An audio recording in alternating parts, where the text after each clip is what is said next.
എല്ലാവർക്കും നമസ്കാരം. ഇന്ന് 2026 മാർച്ച് 20 മീനമാസം 6-ാം തീയതി.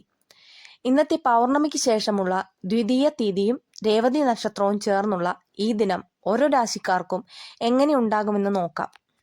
മേടം രാശി. ജോലിയിൽ പുതിയ ഉത്തരവാദിത്തങ്ങൾ തേടിയെത്തും. കുടുംബത്തോടൊപ്പം സമയം ചെലവഴിക്കാൻ സാധിക്കും. സാമ്പത്തികമായി മിതമായ പുരോഗതി പ്രതീക്ഷിക്കാം. ഇടവം രാശി. പ്രതീക്ഷിക്കാത്ത കോണുകളിൽ നിന്ന് സഹായങ്ങൾ ലഭിക്കും. ആരോഗ്യകാര്യങ്ങളിൽ പ്രത്യേക ശ്രദ്ധ വേണം. പുതിയ തീരുമാനങ്ങൾ എടുക്കാൻ അനുകൂലമായ സമയമാണ്. മിഥുനം രാശി. മനസ്സിന് സന്തോഷം നൽകുന്ന വാർത്തകൾ കേൾക്കാൻ ഇടയാകും. സുഹൃത്തുക്കളുമായി ഒത്തുചേരാൻ അവസരം ലഭിക്കും. യാത്രകളിൽ ജാഗ്രത പാലിക്കുക. കർക്കിടകം രാശി. ആത്മവിശ്വാസത്തോടെ കാര്യങ്ങൾ ചെയ്തു തീർക്കും. തൊഴിൽ രംഗത്ത് അംഗീകാരം ലഭിക്കും.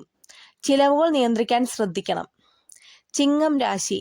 ദീർഘകാലമായി ആഗ്രഹിച്ചിരുന്ന കാര്യങ്ങൾ സഫലമാകും. ഭാഗ്യം കൂടെയുള്ള ദിവസമാണ്. പങ്കാളിയുമായി നല്ല ബന്ധം പുലർത്താൻ സാധിക്കും. കന്നി രാശി. കർമ്മരംഗത്ത് ചെറിയ തടസ്സങ്ങൾ നേരിട്ടേക്കാം. എങ്കിലും കഠിനാധ്വാനത്തിലൂടെ അവ മറികടക്കും. ദൈവികമായ കാര്യങ്ങൾക്കായി സമയം മാറ്റിവെക്കുന്നത് നല്ലതാണ്. തുലാം രാശി. കരിയറിൽ വലിയ മാറ്റങ്ങൾക്കും പുരോഗതിക്കും സാധ്യത. സാമ്പത്തികമായ ഇടപെടലുകളിൽ ലാഭം പ്രതീക്ഷിക്കാം. ബന്ധങ്ങൾ കൂടുതൽ ദൃഢമാകും. വൃശ്ചികം രാശി. പുതിയ സംരംഭങ്ങൾ തുടങ്ങാൻ ആലോചിക്കുന്നവർക്ക് നല്ല സമയം. വീട് പണിയിലോ വസ്തു ഇടപാടുകളിലോ പുരോഗതി ഉണ്ടാകും. ധനുരാശി. ആത്മവിശ്വാസത്തോടെ മുന്നേറാൻ സാധിക്കുന്ന ദിവസമാണ്.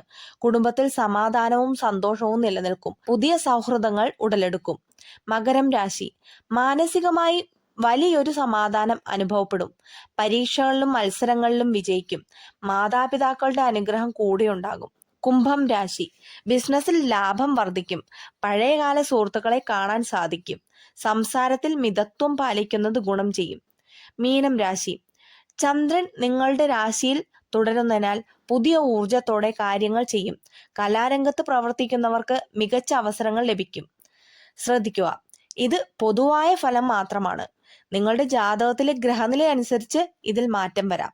എല്ലാവർക്കും നല്ലൊരു ദിവസം ആശംസിക്കുന്നു. അതോടൊപ്പം ദൈവത്തിന്റെ അനുഗ്രഹവും നിങ്ങൾക്കുണ്ടാവട്ടെ.